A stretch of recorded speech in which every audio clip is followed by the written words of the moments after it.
Olá, meus queridos alunos, vamos ter uma aulinha agora sobre nicho ecológico. Vamos a ela. O nicho ecológico de uma espécie engloba todas as condições necessárias para a espécie sobreviver e reproduzir, bem como seu papel ecológico no ambiente. Por exemplo, dentro do nicho ecológico de uma espécie está do que ela se alimenta, se alguém se alimenta dela, se ela é predadora, se ela é parasita. A condição do clima também está dentro do seu nicho, quer dizer, ela vive em um ambiente de calor, de uma temperatura mais amena, como é a umidade, do que essa espécie precisa para viver e se reproduzir, qual papel ecológico ela desempenha no ambiente. Tudo isso está dentro do nicho ecológico de uma espécie. Então, o nicho ecológico de uma espécie é uma descrição bastante detalhada da vida de uma determinada espécie.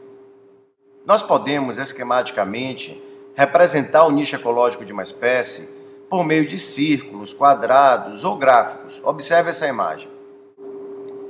Nós temos aqui o nicho de uma espécie A. Então, dentro desse círculo, estão representadas todas as condições, as necessidades dessa espécie para ela sobreviver e reproduzir. Do que ela se alimenta, o que ela faz, está tudo representado dentro desse círculo. Aqui nós temos o nicho ecológico de uma espécie B. Dentro desse círculo está tudo que essa espécie B precisa para sobreviver e reproduzir. Só que observe que tem um pedaço do nicho de A que está sobreposto ao nicho de B. Olha aí, ó. Está havendo uma sobreposição de nicho. Se está havendo uma sobreposição de nicho, significa que essas duas espécies necessitam dos mesmos recursos. Ora, se nós temos duas espécies que necessitam dos mesmos recursos do ambiente e as duas vivem em um mesmo ambiente, isso é um forte sinal de que as duas estão competindo entre si. Por que elas estão competindo? Porque elas precisam de um mesmo recurso. Pode ser que elas se alimentem de uma mesma presa. Pode ser que sejam duas aves que botem ovos no mesmo rochedo, numa mesma época do ano, e vão competir por espaço. Então, atenção, sobreposição de nicho é um forte indício de que duas espécies estão competindo entre si. Agora, você tem que lembrar que competição é uma interação menos-menos. Todos os envolvidos têm uma perda.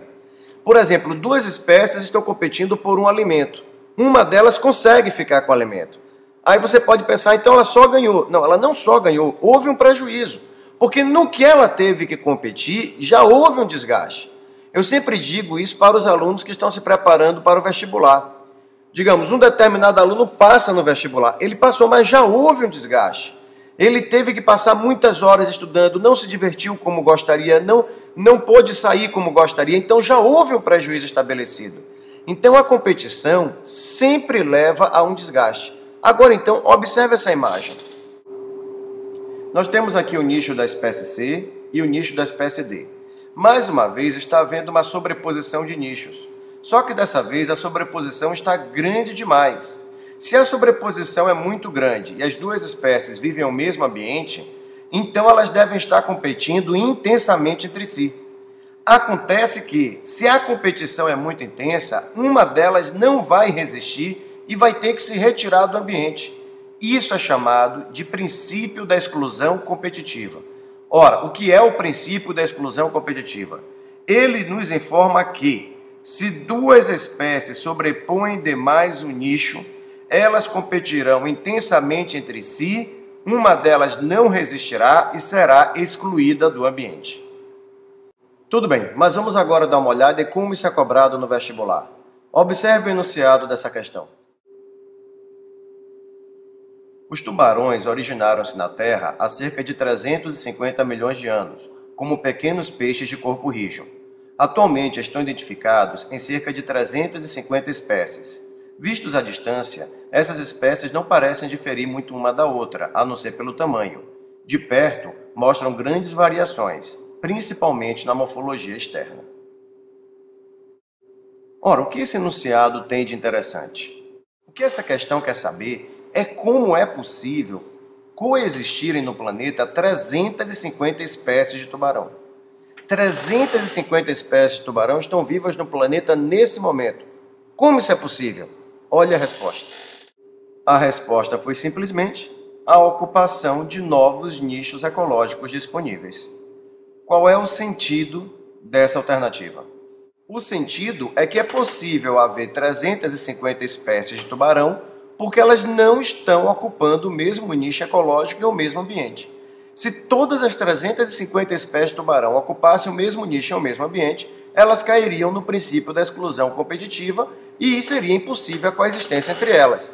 Agora nós temos o tubarão branco, que é um grande caçador, o tubarão-baleia, que é herbívoro, tem tubarão que vive em recife de coral, e assim por diante. Então, eles conseguem coexistir em 350 espécies porque não sobrepõem o nicho de forma abusiva. Assim, isso é possível. Uma outra maneira de cair questões do vestibular é citando espécies com estilo de vida muito esquisito.